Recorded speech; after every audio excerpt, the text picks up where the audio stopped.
एक साधक ने रमण महर्षि से पूछा कि मन को स्थिर करने के लिए इतनी लंबी यात्रा क्यों करनी पड़ती है। महर्षि उत्तर देते हुए कहते हैं, मन अपने आप को भरने के लिए बाहर दौड़ता है, परंतु परमात्मा को जानने के लिए भीतर की यात्रा करनी पड़ती है। और जो बाहर दौड़ रहा है, अगर वह भीतर नहीं देख पाए तो इसमें कोई आश्चर्य नहीं है। हम सब बाहर दौड़ रहे हैं और हम सब का आज तक का अनुभव वही है जो एक राजमहल के राजा का होता है।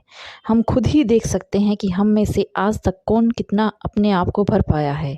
आज तक हम दौड़े हैं और भरे नहीं हैं, तो कल भी हम दौड़ेंगे तो भर कैसे जाएंगे।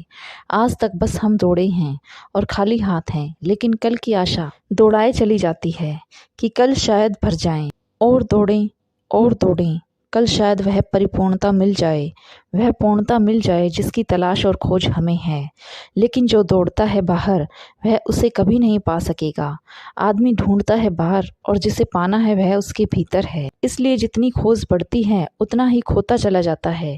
उल्टा ही होता है, खोज होती है ज़्यादा की और पाता है कि उस ज़्यादा के चक्कर में मैं स्वयं ही खो गया हूँ। एक ऐसी संपदा है मनुष्य के भीतर कि उसे पाए बिना ना कोई पूर्णता को और ना कोई आनंद को ही उपलब्ध होता है।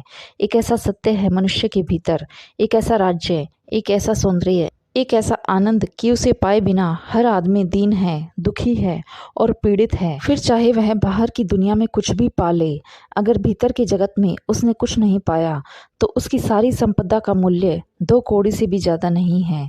और वह संपत्ति केवल प्रतीत ही होती है कि कुछ है, क्योंकि जो संपत्ति छीनी जा सकती है वह संपत्ति नहीं है, वह तो केवल विपत्ति है। और जो संपत्ति नहीं छीनी जा सकती वही संपत्ति है। क्या कोई ऐसा लोक है मनुष्य की चेतना में जहाँ वह दुख और पीड़ा के पार हो जाए, अंधकार और अज्ञान के पार हो जाए, जान सके कि मृत्यु का अतीत क्या है, जान सके उसे जो अनंत है और असीम है।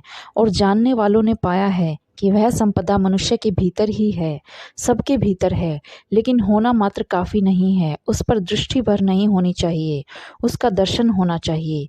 अगर मेरे घर में खजाने भी गड़े हों और मुझे पता न हो तो मैं भिखारी की तरह भटकूंगा, घर घर जाऊंगा, दूसरों के द्वारों पर भीख मांगूंगा।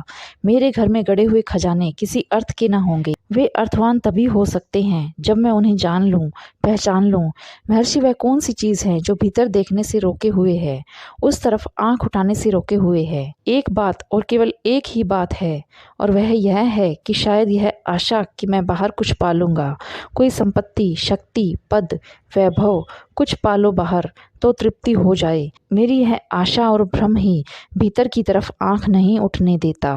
24 घंटे आंख अटकी रहती है कहीं बाहर, फिर यह आंख बाहर भटकते भटकते परेशान हो जाती है, थक जाती है और अंत में बुढ़ापा आ जाता है और समय यूं ही व्यर्थ चला जाता है। इसलिए यदि हमारी तलाश सच्चे सुख को पाने की है तो हमें समय रहते भीतर देखने की कला विकसित करनी होगी।